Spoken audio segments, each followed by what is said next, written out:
Hi my dear students, मैं आपका Ravi sir. आज आप लोगों को हम देखिए इसके पहले वाले जो पार्ट 6 वाला लेक्चर है उसमें मैंने क्या किया था, आपको पाचक ग्रंथि के बारे में मैंने बताया था और पाचक ग्रंथि के बाद मैंने उसमें यकृत के बारे में आपको बता दिया था। आज हम आपको उसी के ही आगे, यकृत उस दिन हमारा पूरा समाप्त हो गया था, आज हम यकृत के बाद दूसरी ग्रंथि के बारे में पढ़ने जा रहे हैं और उस दूसरी ग्रंथि का नाम है अग्न्याशय। क्या नाम है? अग्न्याशय। अग्न्याशय जो ये लिखा गया है, मैंने कल बताया भी था कि ये दूसरी है। 3 आपके शरीर में मुख्य रूप से पाचक ग्रंथियां पाई जाती हैं। यकृत होती है, अग्न्याशय होती है और लार ग्रंथियां होती है। लार ग्रंथि के बारे में मैंने वही मुख गुहा के स्ट्रक्चर के ही बारे में मैंने बताया था, जब तभी बता दिया था आपको। और यकृत के बारे में हम यहाँ स्पेशली आपको बता रहे हैं और आज हम आपको अग्न्याशय के बारे में बताएंगे। और ये जो हमारा वीडियो है आप इसको बहुत ध्यान से देखिए, और ऐसा नहीं कि केवल 10th के लिए, ये एसएससी के एग्जाम के लिए और जितने भी प्रकार के कॉम्पिटिटिव एग्जाम होते हैं उन सभी एग्जाम के लिए ये वीडियो इंपॉर्टेंट है, जान लीजिए। सबसे पहली बात किया करते हैं अग्न्याशय, तो कुछ इसके बारे में मोटी मोटी बातें बता दें आपको, ध्यान दीजिए। अग्न्याशय के बारे में सबसे पहले एक वैज्ञानिक थे जिसका नाम था पॉल लैंगरहैंस। पॉल लैंगरहैंस ने अग्न्याशय के बारे में सबसे पहले बताया था। और अग्न्याशय जो होता है ये ग्रहणी से लगा हुआ, आमाशय के नीचे और ग्रहणी से लगा हुआ। अगर आपने जब डायग्राम बनाया था तो इस तरीके से जब ये डायग्राम आया था तो इस डायग्राम में देखिए कि ये आपकी ग्रहणी थी और यही इसी ग्रहणी से ही ये क्या हुआ करता है, ये इस तरीके से लगा होता है, ये। तो एक तरीके से कह सकते हो ये अग्न्याशय जो होता है ये आमाशय के नीचे होता है और ग्रहणी से लगा हुआ। एक पत्ती के आकार का क्या हुआ करता है, ये संरचना होता है, या पत्ती के आकार का कोमल गुलाबी क्या हुआ करता है, अंग हुआ करता है। ये बात आप ध्यान दीजिए, कोमल गुलाबी आपकी ये ग्रंथि होती है। तो यहाँ पे सबसे पहली चीज मैं बता रहा हूँ, उसको ध्यान दीजिए। अग्न्याशय आमाशय के नीचे ग्रहणी से लगी हुई एक को कोमल गुलाबी रंग की क्या हुआ करती है, ग्रंथि हुआ करती है। अग्न्याशय में जो पाई जाने वाली ग्रंथियां होती हैं, अग्न्याशय में कह सकते हो वाहिस्रावी एवं अंतःस्रावी दोनों ग्रंथियां पाई जाती हैं। अब वाहिस्रावी ग्रंथियां क्या है, अंतःस्रावी ग्रंथियां क्या है, तो आप इतना भी जान लीजिए। वाहिस्रावी ग्रंथियां ऐसी होती हैं जिससे एंजाइम का स्रावन होता है, इनमें नलिकाएं क्या होती हैं, पाई जाती हैं। और जो आपकी अंतःस्रावी ग्रंथियां होती हैं, ऐसी ग्रंथियां होती हैं कि जिनसे हार्मोन का स्रावन होता है। तो ये वाहिस्रावी, अंतःस्रावी, और हार्मोन के स्रावन करने वाली ग्रंथियों में, जैसे वाहिस्रावी ग्रंथियों में तो लार हो गई, ये आपकी वाहिस्रावी ग्रंथि है। दुग्ध ग्रंथियां होती हैं, श्वेत ग्रंथियां होती हैं। और अंतःस्रावी ग्रंथियों में तो थायराइड है, पैराथायराइड है, थाइमस है, ये सब होती हैं। लेकिन अग्न्याशय जो सबसे ज्यादा इंपॉर्टेंट इसीलिए है, अग्न्याशय जान लीजिए कि अग्न्याशय जो होती है ये अंतःस्रावी और वाहिस्रावी दोनों ग्रंथियों से मिलकर बनी होती है। और जब ये दोनों ग्रंथियों से मिलकर के बनी होती है तो इसीलिए इसको हम लोग क्या कहते हैं, मिश्रित ग्रंथि कहते हैं। ये क्वेश्चन बहुत बार पूछा जाता है कि अग्न्याशय को मिश्रित ग्रंथि क्यों कहते हैं, तो उसका जवाब यही देना है कि अग्न्याशय में अंतःस्रावी और वाहिस्रावी दोनों ग्रंथियां पाई जाती है, जिसके कारण अग्न्याशय को मिश्रित ग्रंथि कहते हैं। और अगर जब इसमें अंतःस्रावी और वाहिस्रावी दोनों ग्रंथियां पाई जाती हैं तो इससे हार्मोन का भी स्रावन होता है। और किसका स्रावन होता है? एंजाइम्स का भी स्रावन होता है। और अग्न्याशय का मैंने बता दिया, अग्न्याशय की कोशिकाओं का सबसे पहले अध्ययन किया लैंगरहैंस ने। लैंगरहैंस ने यह बताया कि अग्न्याशय में 3 प्रकार की कोशिकाएं पाई जाती हैं। एक होती है अल्फा, एक होती है बीटा, एक होती है गामा या डेल्टा कोशिकाएं। 3 प्रकार की बताया उन्होंने लैंगरहैंस ने कि आमाशय में 3 प्रकार की कोशिकाएं पाई जाती हैं, अल्फा, बीटा और डेल्टा या गामा कोशिका। और इन्हीं तीनों कोशिकाओं को क्या कहा जाता है, सामूहिक रूप से ध्यान दीजिएगा, इन्हीं तीनों कोशिकाओं को कहा जाता है लैंगरहैंस की दुपिकाएं, आइसलेट्स ऑफ लैंगरहैंस। इसलिए बहुत बार पूछा जाता है कि लैंगरहैंस की दुपिकाएं कहां पाई जाती हैं। जितने भी कॉम्पिटिटिव एग्जाम होते हैं तो आपको जवाब यही देना है कि लैंगरहैंस की दुपिकाएं कहां पाई जाती हैं, अग्न्याशय में पाई जाती हैं। चलिए थोड़ा इसकी नोट्स लीजिए, लिखिए, ध्यान दीजिए। यह मतलब आमाशय, अग्न्याशय, यह आमाशय के नीचे ग्रहणी से लगी हुई कोमल गुलाबी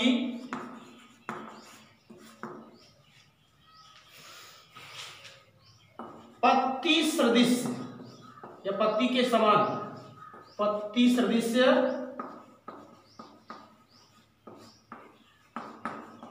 ग्रंथि होती है।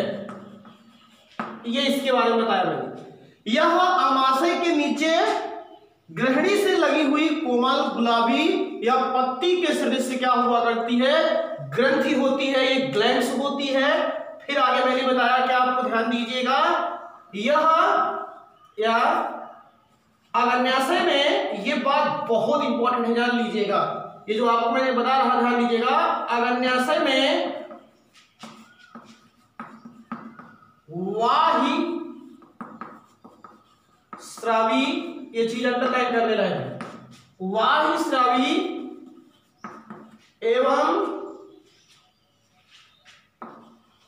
अंतःस्रावी, एंडोक्राइन एंड एक्सोक्राइन, वाही स्रावी एवं अंतःस्रावी दोनों ग्रंथियां पाई जाती हैं। अतः इससे, अब मैंने बताया वाही स्रावी ग्रंथि से क्या निकलता है, एंजाइम, और अंतःस्रावी ग्रंथि से क्या निकलता है, हार्मोन। अतः इससे एंजाइम्स एवं हार्मोन, अतः इससे एंजाइम एवं हार्मोन दोनों स्रावित होते हैं, स्रावित होते हैं।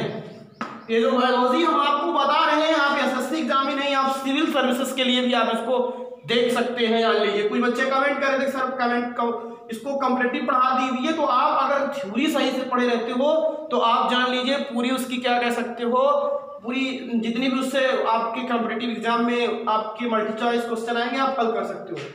तो अतः इससे एंजाइम एवं हार्मोन दोनों का क्या होता है, स्रावन होता है, जिसके कारण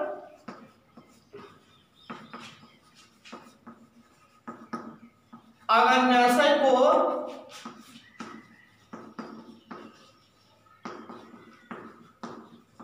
मिश्रित ग्रंथि कहते हैं। ये बात याद रखिए। अतः अग्न्याशय को क्या कहते हैं भैया, मिश्रित ग्रंथि। आपसे ये पूछा जा सकता है क्वेश्चन कि किसी एक मिश्रित ग्रंथि का नाम बताइए, तो आप जवाब क्या दोगे, अग्न्याशय। क्यों अग्न्याशय मिश्रित ग्रंथि है, क्योंकि इसमें वाहिस्रावी और अंतःस्रावी दोनों ग्रंथियां पाई जाती हैं। तो जब वाहिस्रावी और अंतःस्रावी दोनों ग्रंथियां पाई जाती हैं, तो इससे एंजाइम का भी स्रावन होता है और इससे किसका स्रावन होता है, हार्मोन का भी स्रावन होता है। तो इतनी चीज तो मैंने अग्न्याशय के बारे में स्ट्रक्चर के रूप में बता दिया। अब यहां पे आगे हम आपको बता दिया करते हैं, ध्यान दीजिएगा। यह है अग्न्याशय की संरचना। अब मैंने बताया क्या कि अग्न्याशय जो हुआ करता है, इसकी जो खोज किया था वो किसने किया, अग्न्याशय की अनुप्रस्थ काट का, जो इसको जब टीएस काट का भी अनुप्रस्थ काट का अध्ययन करके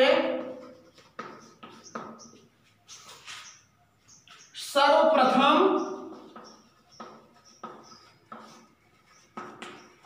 पाल लैंगरहैंस,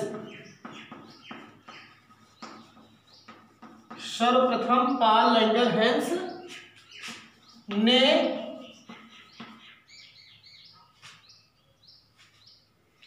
यह बताया कि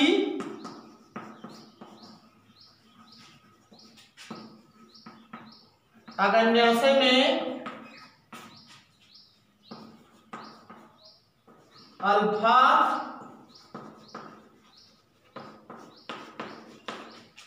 कामा बीटा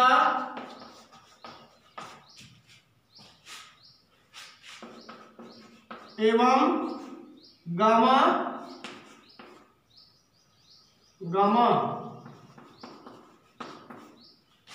या डेल्टा।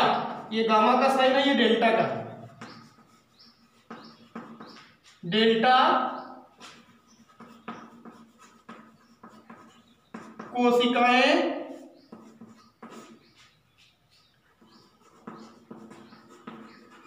उपस्थित होती हैं,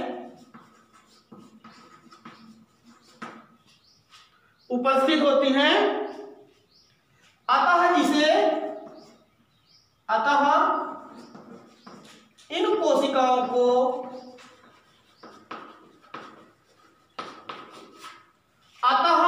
कोशिकाओं को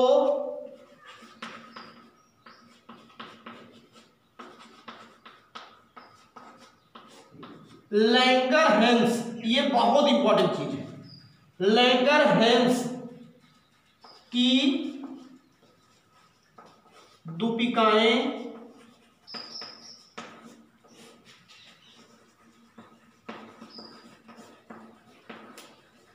कहते हैं।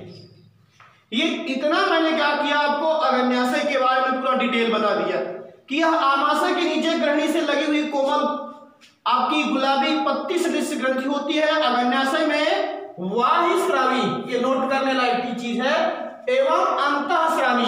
तो बच्चे देख रहे हैं, उनको ध्यान दीजिएगा, अंतःस्रावी दोनों ग्रंथियां पाई जाती हैं। अतः इससे एंजाइम एवं हार्मोन दोनों का क्या होता है, स्रावन होता है, और जिसके कारण अग्न्याशय को क्या कहा करते हैं, मिश्रित ग्रंथि कहते हैं। और अग्न्याशय की संरचना, अग्न्याशय की अंतस्थ काट का अध्ययन करके सर्वप्रथम पॉल लैंगरहैंस, ये जो सामने लिखा गया है पॉल लैंगरहैंस, ये साइंटिस्ट है, जान लीजिएगा।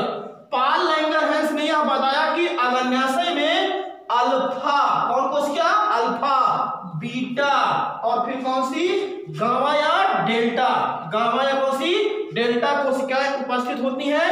अतः इन कोशिकाओं को क्या कहा करते हैं, लैंगरहैंस। क्या नाम लिखा है मैंने, लैंगरहैंस। लैंगरहैंस की दूपिकाएं, आइसोलेट्स ऑफ लैंगरहैंस, लैंगरहैंस की क्या कहते हैं, दूपिकाएं कहते हैं। तो इस तरीके से ये मैंने अग्न्याशय के बारे में आपको पूरा डिटेल बता दिया।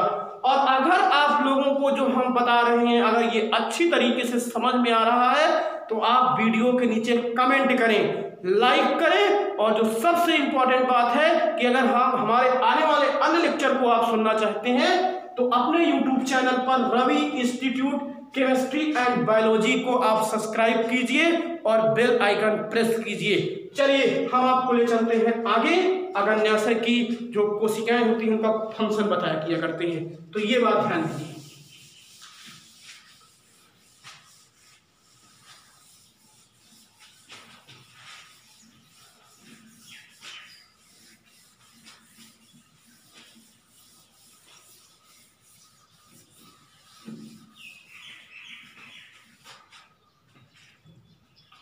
अब चलिए ध्यान दीजिए, यहां पे अल्फा कोशिका के बारे में बात करेंगे। सबसे पहले ध्यान दीजिए, तो जो अग्न्याशय की अल्फा कोशिकाएं होती है, आजकल आप देखिए जितने भी कॉम्पिटिटिव एग्जाम हो रहे हैं वो सब बहुत डीपली होते जा रहे हैं। इसीलिए आप किसी भी चीज का जितना डीप स्टडी किए रहोगे उतना ही आपको मजा आएगा, जान लीजिएगा। तो यहां पे हम आपको पहले अल्फा कोशिका के बारे में बता रहे हैं।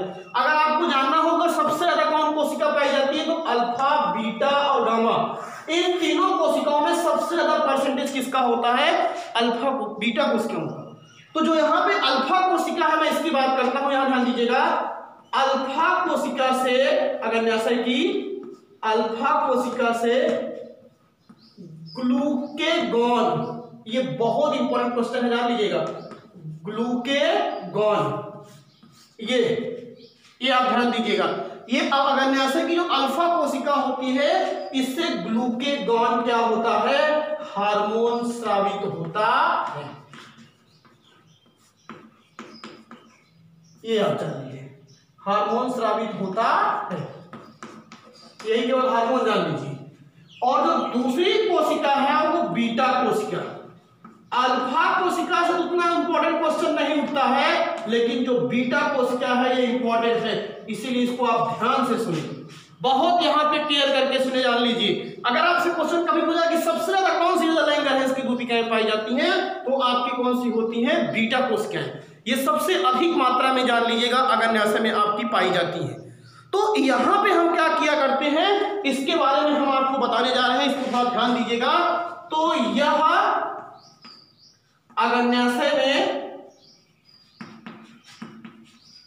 सबसे अधिक, यह अग्न्याशय में सबसे अधिक प्रतिशत, लगभग 40 से 60%, 40 से 60% सबसे अधिक प्रतिशत मात्रा में पाई जाती है, सबसे अधिक, जान लीजिएगा। और जो अगली बात है, ध्यान दीजिए, जो सबसे इंपॉर्टेंट बात है उसकी मैं बात बता रहा हूं। इस कोशिका से, बीटा कोशिका से एक हार्मोन होता है, उस हार्मोन का नाम होता है इंसुलिन। बहुत बहुत बहुत इंपॉर्टेंट, बहुत बार कॉम्पिटिटिव एग्जाम में पूछा गया है। ये इंसुलिन हार्मोन साबित होता है, ये आप ध्यान दीजिएगा। इंसुलिन हार्मोन क्या होता है? स्रावित होता है।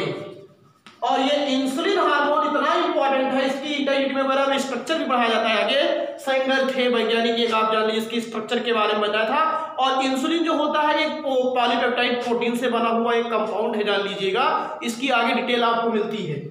तो इंसुलिन का काम क्या हुआ करता है, इसको बात ध्यान दीजिए। यही सबसे ज्यादा अग्न्याशय से अगर कोई सबसे इंपॉर्टेंट टॉपिक है तो आपका इंसुलिन है, और इससे संबंधित जो डिजीज होती है, जो रोग होता है, वो सबसे ज्यादा इंपॉर्टेंट है। तो अब हम यहां पर बताते हैं, यह इंसुलिन क्या करता है? रक्त में ग्लूकोज एवं शर्करा, शुगर जिसको कहते हो, शर्करा की मात्रा को नियंत्रित करता है।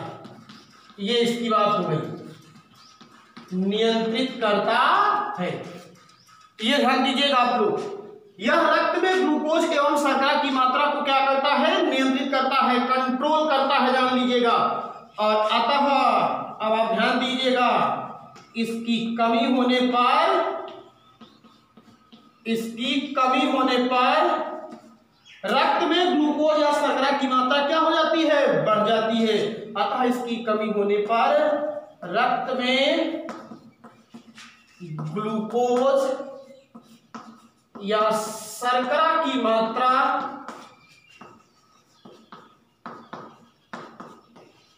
बढ़ जाती है। रक्त में ग्लूकोज या शर्करा की मात्रा बढ़ जाती है, जिसे, अब आप ध्यान दें, जिसे क्या कहते हैं? डायबिटीज।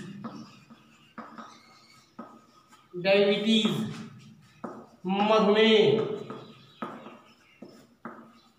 या शुगर। आगे आपको मधुमेह भी कई प्रकार के पढ़ाए जाते हैं, डायबिटीज भी कई प्रकार के होते हैं, लेकिन अभी जो ये अग्न्याशय से, इसको आप समझ लीजिए। जब इंसुलिन हार्मोन की कमी होती है तो रक्त में ग्लूकोज एवं शर्करा की मात्रा नियंत्रित करता है, और अतः इसकी कमी होने से रक्त में ग्लूकोज या शर्करा की मात्रा बढ़ जाया करती है। रक्त में ग्लूकोज होता है तो उसकी मात्रा बढ़ जाएगी आपकी। और डायबिटीज का सबसे बढ़िया सिम्टम्स ये होता है कि आपके शरीर में यूरिन की मात्रा ज्यादा होने लगती है, और जो घुटने वगैरह होते हैं इस सब में दर्द होने लगता है।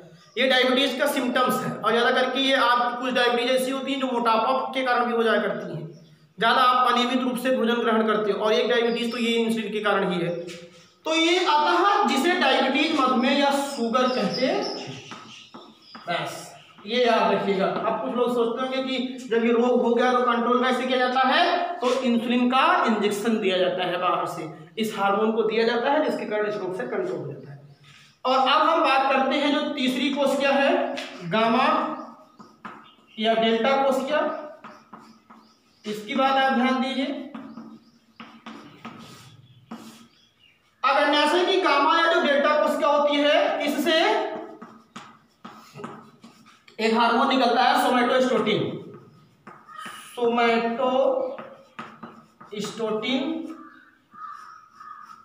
ये ध्यान दीजिएगा, मैंने लिखा है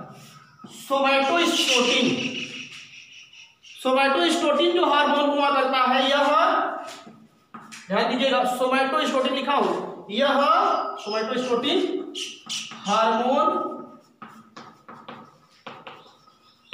स्रावित होता है, सोमैटोस्टैटिन हार्मोन स्रावित होता है जो, बात को ध्यान दीजिएगा, जो स्वांगीकरण, अवशोषण की क्रिया के बाद एक स्वांगीकरण होता है, जो स्वांगीकरण की क्रिया का नियंत्रण एवं नियमन करता है। ये इसका बात ध्यान दीजिएगा। तो ये तीनों कोशिकाएं के बारे में मैंने बता दिया, और इन्हीं तीनों कोशिकाओं को ही सामूहिक रूप से क्या कहा जाता है, लैंगरहैंस की दुपिकाएं। एक बार आप फिर से ध्यान दीजिए, अल्फा कोशिकाओं से ग्लूकेगॉन हार्मोन स्रावित होता है, बीटा कोशिकाओं से ये ग्लाइकोजन, ग्लूकोज को ग्लाइकोजन बदलता है, अगर काम जानना चाहते हो तो। और यह अग्न्याशय में सबसे अधिक परसेंटेज में पाई जाती है बीटा कोशिकाएं, और इन कोशिकाओं से इंसुलिन हार्मोन स्रावित होता है। और फिर उसके बाद यह रक्त में ग्लूकोज एवं शर्करा की मात्रा को नियंत्रित करता है, अतः इसकी कमी होने पर रक्त में ग्लूकोज या शर्करा की मात्रा बढ़ जाती है, और इसी अवस्था को डायबिटीज, मधुमेह या क्या कहते हैं, शुगर कहा किया करते हैं। और अगर इसकी चीज का निदान करना है तो इंसुलिन को इंजेक्शन के रूप में दिया जाता है, जिससे इस रोग का निवारण हो जाता है। और गामा या डेल्टा कोशिकाएं होती हैं, इससे सोमैटोस्टैटिन हार्मोन स्रावित होता है, और जो क्या करता है, स्वांगीकरण, अवशोषण की क्रिया के बाद एक होता है स्वांगीकरण, जिसमें जो पोषक तत्व होते हैं उनको शरीर के सभी भागों में रक्त के माध्यम से पहुंचाया जाता है। पोषक तत्वों का रक्त के माध्यम से शरीर की सभी कोशिकाओं में पहुंचाना ही क्या कहलाता है, स्वांगीकरण। तो जो स्वांगीकरण की प्रक्रिया होती है, इस पर ये क्या करता है, कंट्रोल करता है। तो इस तरीके से मैंने अग्न्याशय के बारे में बता दिया। अब आपको क्या करना है, अग्न्याशय का कार्य बता दें, बस ध्यान दीजिए थोड़ा सा इधर। चलिए लगे रहिए, बहुत अच्छा टॉपिक चल रहा है, ध्यान दीजिएगा, ध्यान से सुनिए, और इसकी आप एक कॉपी बनाइए, नोट्स बनाइए सब लोग, और इसका आप रिवीजन कीजिए, तो आपके लिए दोबारा ध्यान दीजिए, भूलने का काम नहीं होगा। ऐसा नहीं है कि ये बायोलॉजी केवल हाई स्कूल लेवल के लिए ही है, आप जान लीजिए, इससे आप विभिन्न प्रकार के कॉम्पिटिटिव एग्जाम, चाहे वो एसएससी हो, चाहे रेलवे हो, चाहे ग्रुप सी हो, हर प्रकार के एग्जाम को आप क्या कर सकते हो, फाइट कर सकते हो, अगर इसको आप देख रहे हैं तो। आप ध्यान दीजिए, आपको समझ में आ रहा हो तो आप मजा लीजिए। आज सबसे पहले हम बात करते हैं अग्न्याशय का कार्य, function of pancreas.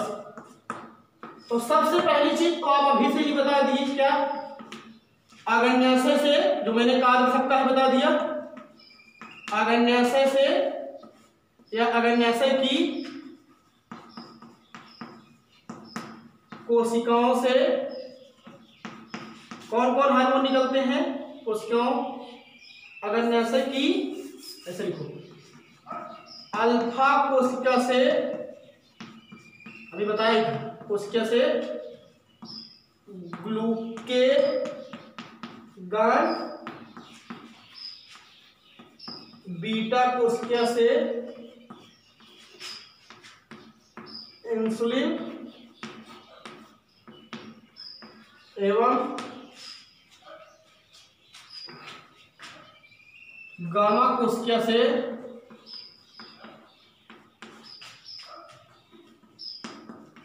Somatostatin hormone स्रावित होता है।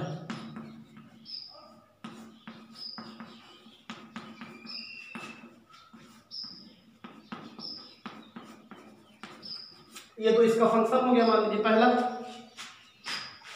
अब उसके बाद जो दूसरा भी आपको हम बताएं उसको ध्यान देना।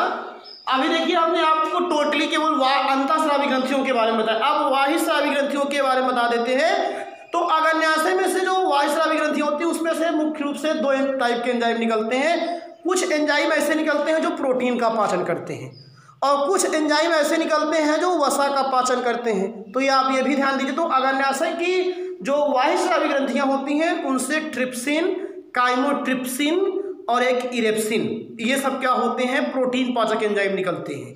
और अग्न्याशय से क्या हुआ करता है, अग्न्याशय लाइपेज और इमाइलेज, लाइपेज और कौन सा, इमाइलेज। अब ये ध्यान दीजिएगा, यहाँ से भी पूछा जाता है क्वेश्चन, प्रोटीन पाचक एंजाइम कौन से हैं, वसा पाचक एंजाइम कौन से हैं। तो इस चीज़ को आप अगर ध्यान से सुने रहेंगे तो आपको कोई समस्या आएगी नहीं, आप ध्यान दीजिएगा।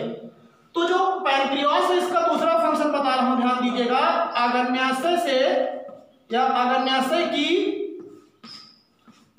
वाहिस्रावी ग्रंथियों से, वाहिस्रावी ग्रंथियों से ध्यान दीजिएगा, कौन सा निकलता है आपका? ट्रिप्सिन। कौन सा? Trypsin, chymotrypsin, trypsin, chymotrypsin. एक होता है स्ट्रिप्सिन, ट्रिप्सिन प्रोटीन पाचक, ये सब प्रोटीन की पाचन की क्रिया में सहायता करेंगे। और अभी इसको हम आगे जब रासायनिक पाचन आपको पढ़ाएंगे, केमिकल डाइजेशन आपको बताएंगे, तो वहां पे इन सब चीजों के बारे में एकदम डिटेल आपको मिलेगा, पूरा एकदम डिटेल मिलने वाला है आपको, जान लीजिएगा वहां पे।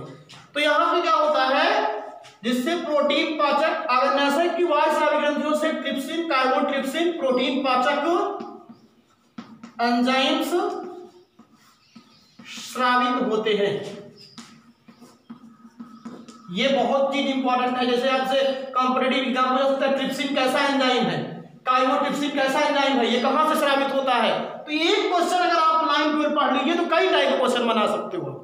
इसीलिए कह रहा हूं कि अगर थ्योरेटिकली आप पढ़ते हो तो आप बहुत अच्छे रहते हो, बेटर। और लास्ट टॉपिक हम आपको बताने जा रहे हैं, ध्यान दीजिएगा। वो जो अगला है, अग्न्याशय की वाहिस्रावी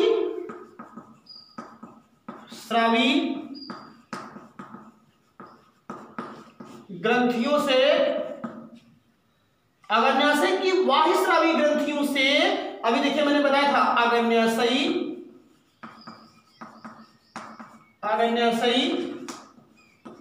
लाइपेज, ये बात ध्यान दीजिएगा पूरा। पैंक्रियाटिक लाइपेज एवं अग्न्याशयी इमाइलेज, एवं अग्न्याशयी इमाइलेज एंजाइम स्रावित होते हैं, एंजाइम्स स्रावित होते हैं। ये बात ध्यान दीजिएगा सब लोग। अग्न्याशय की वाहिस्रावी ग्रंथियों से अग्न्याशयी लाइपेज और अग्न्याशयी पैंक्रियाटिक इमाइलेज एंजाइम स्रावित होते हैं, जो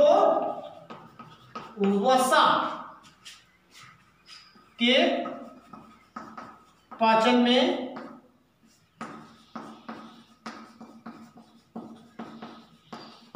सहायता करते हैं। तो इस तरीके से आज हमने बहुत बहुत इंपॉर्टेंट एक टॉपिक आपको पढ़ा दिया। वो आपका क्या था? अग्न्याशय। आपको पूरा एकदम बात क्लियर हो गई होगी। अग्न्याशय एक मिश्रित ग्रंथि है, क्योंकि इसमें अंतःस्रावी और वाहिस्रावी दोनों ग्रंथियां पाई जाती हैं। इसमें से हार्मोन भी निकलते हैं और इसमें से एंजाइम भी निकलते हैं। और अग्न्याशय का कोशिकाओं का अध्ययन सबसे पहले लैंगरहैंस ने किया, और उन्होंने ये बताया कि अग्न्याशय में अल्फा, बीटा और गामा 3 प्रकार की कोशिकाएं पाई जाती हैं, और अतः इन्हें हम लोग लैंगरहैंस की दुपिकाएं या आइसोलेट्स ऑफ लैंगरहैंस कहा किया करते हैं। तो आपको अगर ये हमने जो पढ़ाया पूरा वीडियो आपको अच्छा लगा होगा तो आप लोग अपने इसे ग्रुप में शेयर कीजिएगा, और आप सभी लोग चैनल को सब्सक्राइब कीजिए अपने यूट्यूब पर, Ravi institute chemistry and biology का, जहां पर आने वाले समय में आपको बायोलॉजी से संबंधित बहुत बहुत अच्छी जानकारियां प्रदान की जाएंगी। धन्यवाद, थैंक यू।